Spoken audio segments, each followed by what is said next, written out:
So, I used to be a pretty big simp. Simp! Simp! Simp! This is something that's haunted me since I was a little kid. I was the biggest simp growing up. Like every single class I had a wife in each one. And in my mind, I would just be planning our kids, how many we would have, us going to church together, all that good stuff.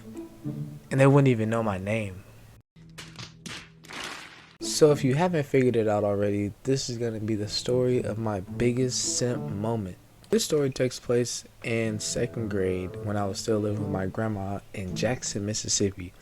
And the reason why I love grandmas so much is because they will do the most for no reason at all. Like, you remember breakfast at grandma's house? All that food for just you, your grandpa, and her. Grandmas are truly the MVP, alright? Just hands down, they're the best. And my grandma's no exception. She's one of the top tier. She's up there too. Like, that day that I wanted to go to school, I wanted to get a cookie from the lunch line. And the cookie cost about like maybe $1 at most. And she gave me $20. Best believe I was walking into school that day feeling like El Chapo taking a picture in front of the White House. I was untouchable. No one can tell me what to do. If you needed something handled in that school, you came to me that day. I was the man that you talked to.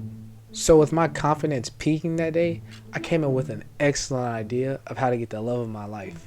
So basically the plan was I was going to walk up to her at recess, tell her how beautiful she was, compliment her looks, hype her up.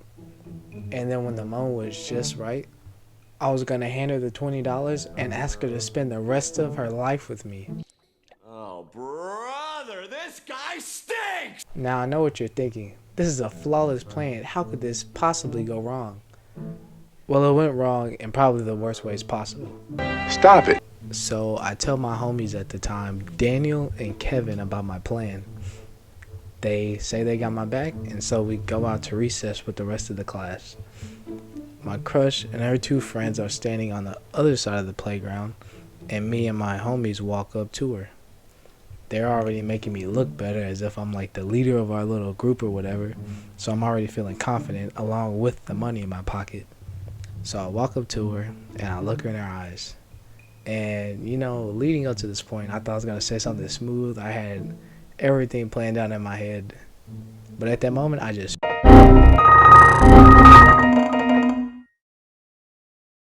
And she just stared at me like... Wait a minute!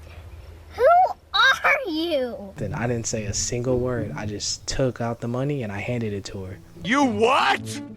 She took the money, looked back at me, and then just ran back off. And that was it. My friends just looked at me with disappointment in their eyes. Because I honestly dropped the ball. I dropped the ball. But yeah. I got no girl. I lost $20. And I got no cookie. And I wish I could say that's the end of the story, but it's not. Because after all that, I went home to my grandma. And with, black people, when moms or grandmas or whoever give you money to go buy something, they want the change back. Every bit of it. So instead of fessing up to the truth and telling what actually happened, I lied and said that I lost the money. So you can probably imagine how that went.